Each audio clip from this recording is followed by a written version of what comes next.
Clasificación A. Apto para todo público.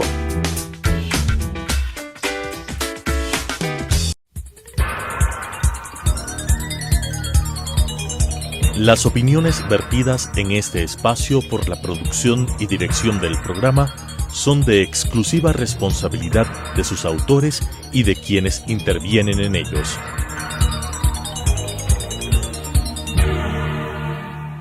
Telesucesos Canal 29 presenta Enfoques, pensamiento libre y crítico. Día a día buscaremos diferentes visiones para la comprensión de la realidad del tercer milenio. Enfoques, un espacio que une noticia, análisis y opinión. Bienvenidos. Gracias por estar con nosotros una nueva semana aquí en Enfoques. El día de hoy tenemos como invitado a Roger Celi. Él es parte de la Fundación Ciudadanía y Desarrollo, más conocida como FCD, quienes tienen un espacio muy importante denominado el Observatorio Legislativo. Roger es el coordinador y el vocero. Roger, vemos en el país mucho interés sobre lo que está pasando en la Asamblea. Por una parte está el juicio político al presidente de la República y por otra parte está la terminación del mandato de las actuales autoridades. ¿Qué pasa al interior de la Asamblea? ¿Qué posibilidades hay de juicio o no juicio? Pero también, ¿cuáles serían las nuevas autoridades que marcarían un poco la ruta de los 2 años siguientes de la Asamblea, si es que no hay muerte cruzada? Porque también tenemos muchos elementos este momento en el mundo político. Bueno, muchísimas gracias por la invitación. Y al respecto de las 2 cuestiones que giran en torno a la Asamblea Nacional, la primera es que el juicio político por imperativo legal en cuanto a sus plazos debería terminar antes del 14 de mayo. Es decir, el 6 de mayo ya deberíamos tener un informe que se esté difundiendo a los legisladores y como un principio de oportunidad el presidente de la legislatura debería someter a debate y votación.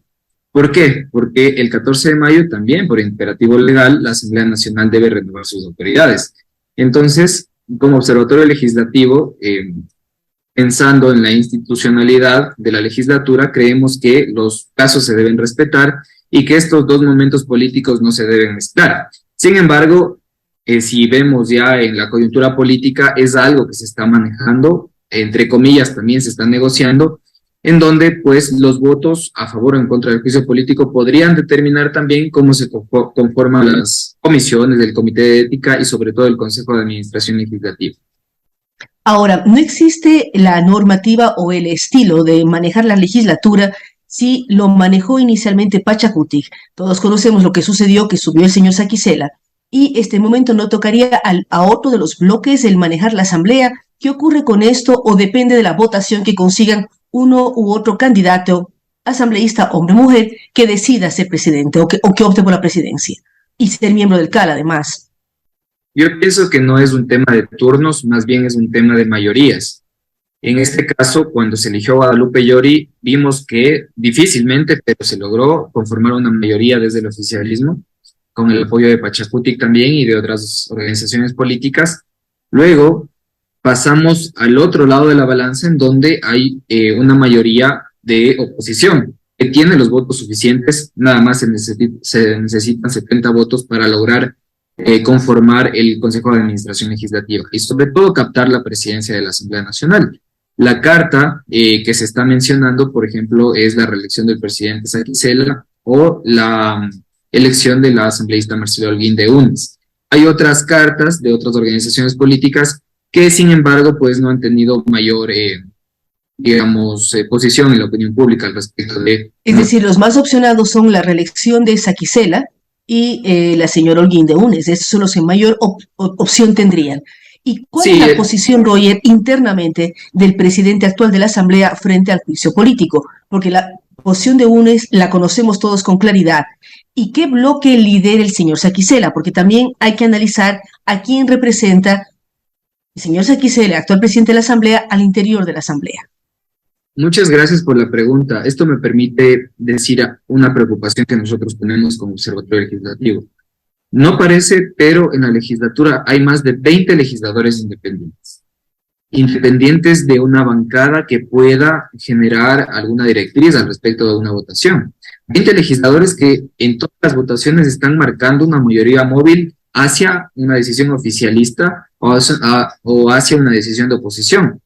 y el presidente Saquicela está inmerso en esos legisladores independientes. Entonces yo veo con mucha preocupación. Y esos 20, digamos, sí quisiera que un poco para que la ciudadanía entienda, son ex Pachacutic, son ex IDE, ¿de dónde provienen? Porque fueron electos por uno u otro partido hace 2 años. Efectivamente, son 3 categorías de legisladores independientes: aquellos que han sido expulsados de sus bancadas o sea, de sus organizaciones políticas, aquellos que han renunciado a pertenecer a una bancada o una organización política, y aquellos legisladores de movimientos locales, como por ejemplo Fernando Villavicencio, que nunca se adhirió a ninguna bancada de manera oficial, sino que es un legislador independiente, como él mismo lo señala. Sí, pero él no creo que vote a favor de Saquicela, o no sé. Efectivamente, pero el voto puede variar. A veces vemos que Fernando Villavicencio está en contra del gobierno, a veces menciona que está a favor, y ese es el problema, que no va a votar de forma orgánica como una bancada, como lo hace, por ejemplo, el Partido Social Cristiano, que siempre, de lo que hemos visto en votaciones, vota de forma orgánica. Lo mismo, aunque en menor medida, la bancada de UNES. Pero estos legisladores independientes podrían virar cualquier decisión que se podría estar tomando en los últimos días del juicio político y también en torno a las elecciones de autoridades. Es decir, lo que pasa en el juicio puede pasar en el cambio de autoridades, más o menos se alinearían igual las fuerzas.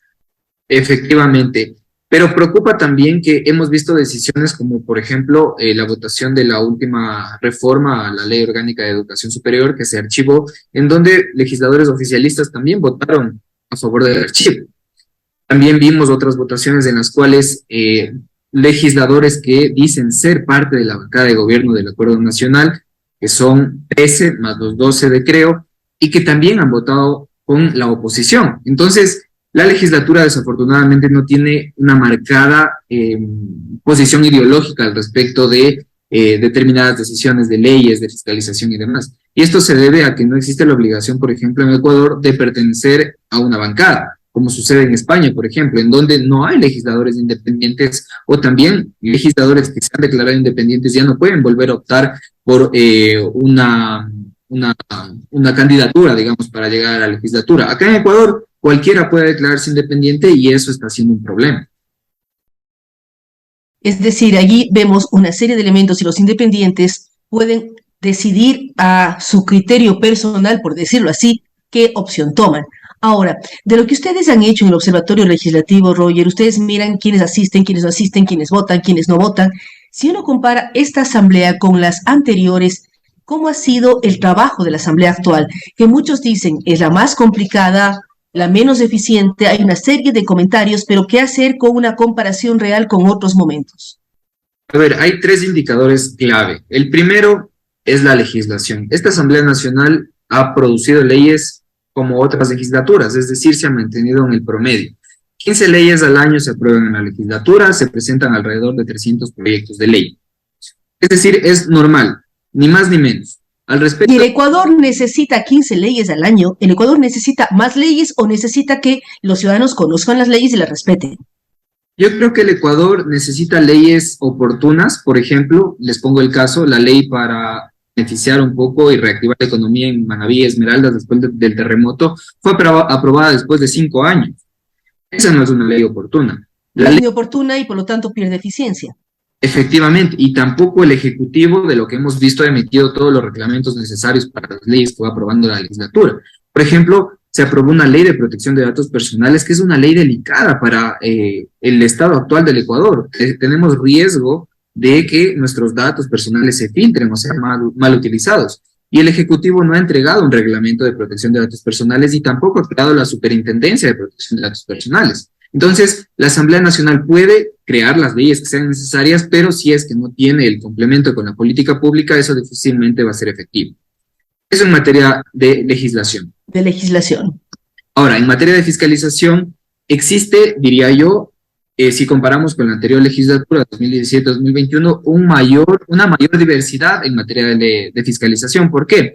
En el anterior periodo legislativo se fiscalizaba más a ministros de Estado, ahora estamos viendo que hay una mayor fiscalización a diferentes funciones de Estado. Se ha enjuiciado a funcionarios del Consejo de Participación Ciudadana, por ejemplo, de superintendencias, de ministros, y otras autoridades como el Contralor General del Estado, que también enjuiciado y censurado.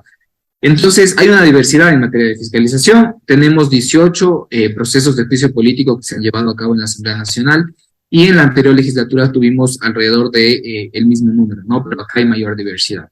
Y al respecto de representación es un indicador que muy poco se habla en el Ecuador. Siempre decimos la Asamblea Nacional está para legislar y fiscalizar, pero no solo eso, la Asamblea Nacional también tiene la función de representación.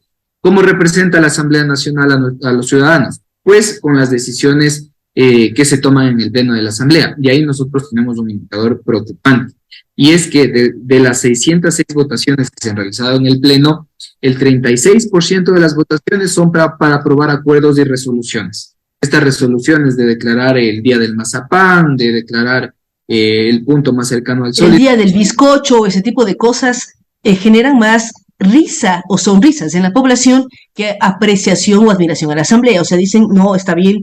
Unos dicen, o sea, hay una serie de críticas sobre esto, que es más show que efectividad. Sí, claro que sí. Y pues genera también una desconexión con las necesidades ciudadanas. Tenemos la noticia de que hubo un asesinato de estilo sicariato y se aprueba el Día del Bizcocho. Entonces no hay esa conexión con la necesidad ciudadana.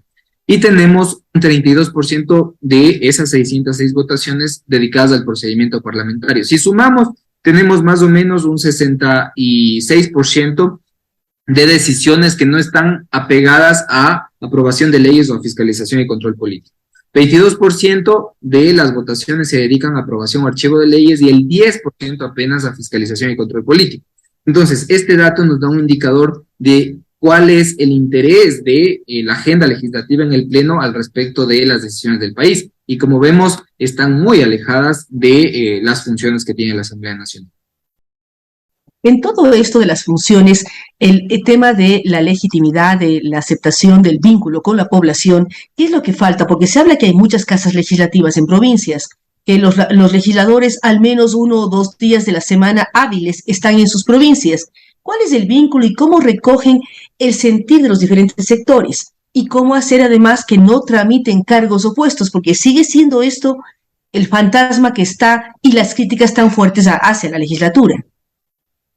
Bueno, el tema de participación ciudadana, para empezar con la respuesta, es complejo en la Asamblea Nacional.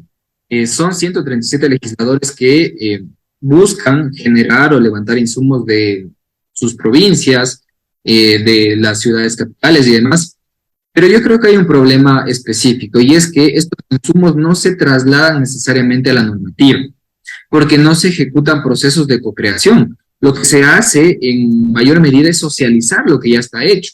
Y eso desafortunadamente no conecta con la ciudadanía. Las leyes que nosotros vemos que se van aprobando en el Parlamento sí cuentan con la intervención de ciudadanos, de expertos y demás, pero difícilmente el criterio de un académico, el criterio de un empresario, de un agricultor, de un productor en la localidad va a ser incorporado en la legislatura. Es por eso que las cámaras se quejan. Por ejemplo, hoy le escuchaba al representante de una cámara de comercio que decía que la Asamblea Nacional produce más obstáculos que beneficios en la legislación para los productores. Esa es una muestra clarísima de que no hay una conexión entre el criterio técnico, si se quiere, social y económico de la gente en la creación de leyes. Entonces, pueden haber mecanismos de participación ciudadana, asambleísta por un día, comisión general, pero hay que revisar mucho la efectividad de esto, ¿no? Y al respecto de esta negociación que suelen tener los legisladores con, digamos, otras funciones del Estado, es prohibida. La Ley Orgánica de la Función Legislativa prohíbe la gestión, ofrecimiento de cargos públicos, pero es una práctica que se ve. Incluso una asambleísta, la asambleísta Gisela Molina en La Posta, hizo una denuncia que a mí me parece bastante irresponsable si es mentira, y bastante compleja si es verdad. Decía que el presidente de la legislatura le había ofrecido un cargo para familiares o para amigos dentro de la asamblea a cambio de un voto. Eso es prohibido. Podría enfrentar al presidente de la legislatura un proceso de disciplinario en el comité de ética que es sancionado con la destitución del cargo. Pero más allá de eso, Claudia, yo quisiera llamar a la reflexión de los legisladores. Si bien tienen inmunidad parlamentaria para expresarse, para decidir en el ámbito de sus funciones, deben ser responsables. Si es que es mentira, pues abstenerse de decir este tipo de declaraciones, y si es verdad, de denunciar. Porque Denunciarlo, pero con pruebas, porque no es posible que diga, me comentó, me dijo, y no existe una prueba real. Es decir, cómo lograr, y por eso decíamos, cómo calificar a la actual Asamblea. Roger nos dice, la producción legislativa de leyes es el promedio que siempre se ha dado. 15 proyectos o 15 leyes aprobadas por año, 200 y pico de proyectos presentados. ¿Por qué se critica tanto entonces la Asamblea y por qué tiene tan mal la imagen? Si uno piensa en los poderes del Estado, el Ejecutivo tiene problemas, pero pese a los problemas que tiene menos mala imagen, no sé, estoy expresándome bien, que la Asamblea. La Asamblea es lo último casi. ¿Cómo? Y además es lo último, pero es el poder popular, por decir así, son electos por el pueblo, se pertenecen al pueblo, y siempre este momento, cómo uno compara la gestión o la imagen de la Asamblea frente a las anteriores. bueno, esta pregunta y la respuesta es bastante subjetiva al respecto de que estamos hablando de percepción ciudadana, ¿no?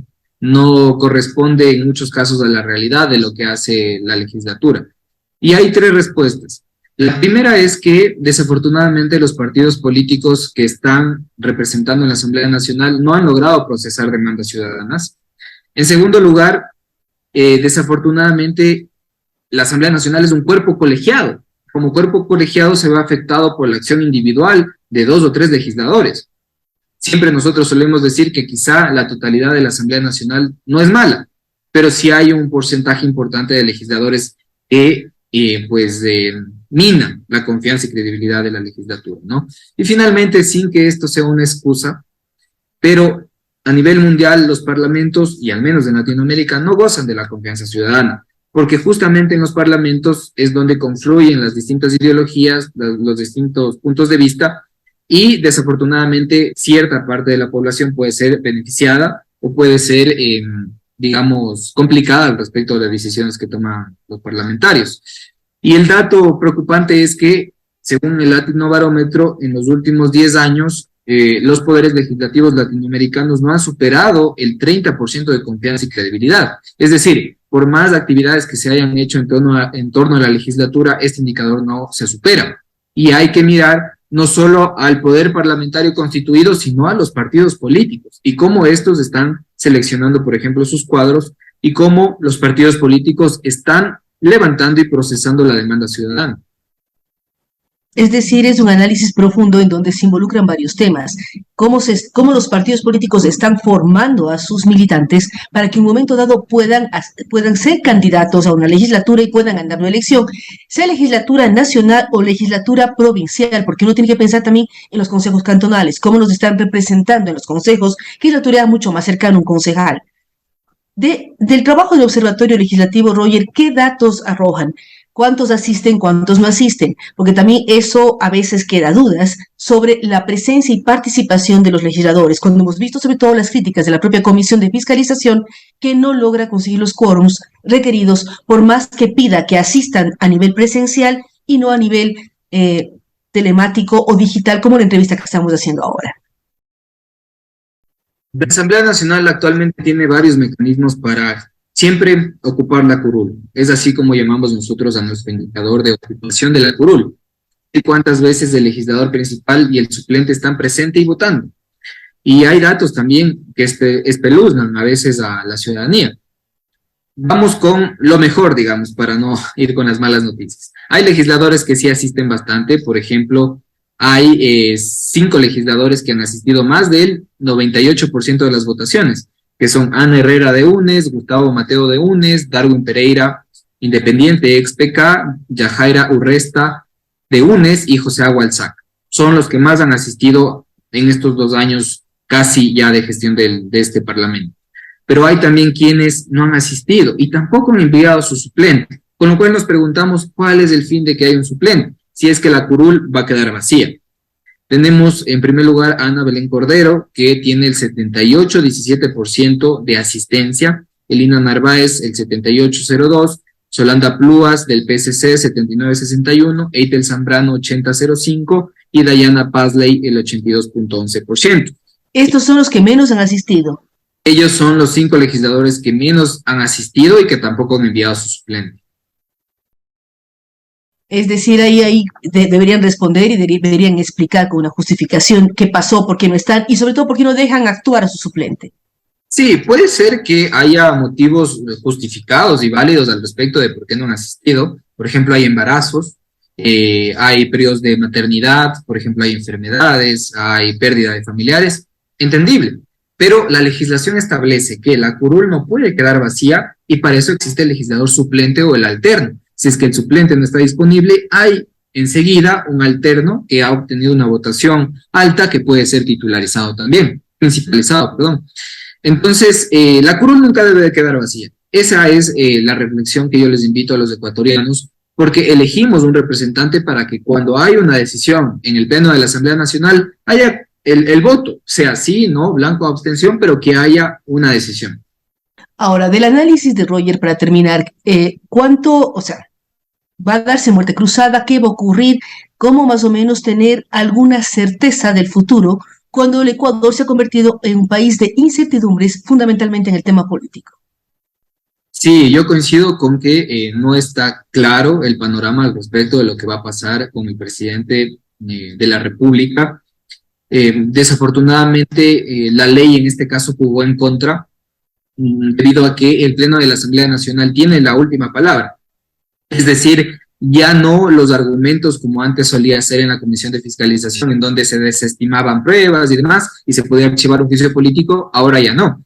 Ahora el Pleno de la Asamblea Nacional, con los votos, puede destituir al presidente de la República. El presidente también puede activar la muerte cruzada, si es que cumple determinada causal, y con ello, pues, podría gobernar 6 meses sin la legislatura, lo cual, desde un punto de vista demócrata, es peligroso también que un poder concentre por muy poco tiempo las decisiones políticas, legales y demás del país. Entonces, estamos frente a 137 legisladores que tienen que ser responsables con el país y tomar una decisión que nos beneficie a todos. Si es que el presidente también decreta la muerte cruzada, pues ya han anunciado las organizaciones sociales de base como la CONAIE que van a reaccionar en las calles, lo cual produciría aún más incertidumbre de lo que puede pasar en el Ecuador. Entonces, el llamado de atención y la reflexión que yo siempre invito a los políticos es a ponerse de acuerdo. O sea, existe la ley, existen los mecanismos jurídicos, existen los mecanismos constitucionales y demás, pero hemos visto incluso en guerras mundiales que los políticos en condiciones más complejas se han puesto de acuerdo y han logrado superar estos problemas.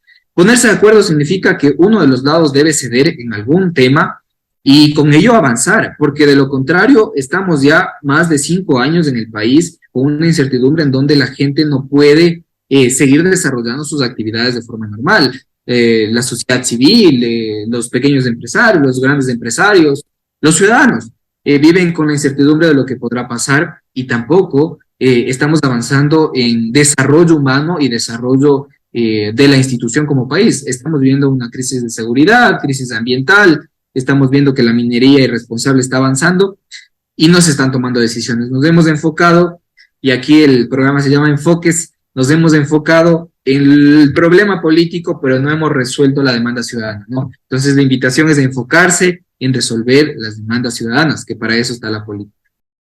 Está la política y la política debe dar respuesta a las demandas ciudadanas y no enfrascarse en temas puramente políticas, que es en lo que hemos estado viviendo como país. Queremos agradecer a Roger Celi, recordamos que él es coordinador y vocero del Observatorio Legislativo de FCD. Gracias por estar con nosotros el día de hoy. Vamos todos a estar pendientes de lo que ocurre en la Asamblea Nacional y en el mundo político ecuatoriano. Gracias por estar con nosotros. Las opiniones vertidas en este espacio por la producción y dirección del programa son de exclusiva responsabilidad de sus autores y de quienes intervienen en ellos.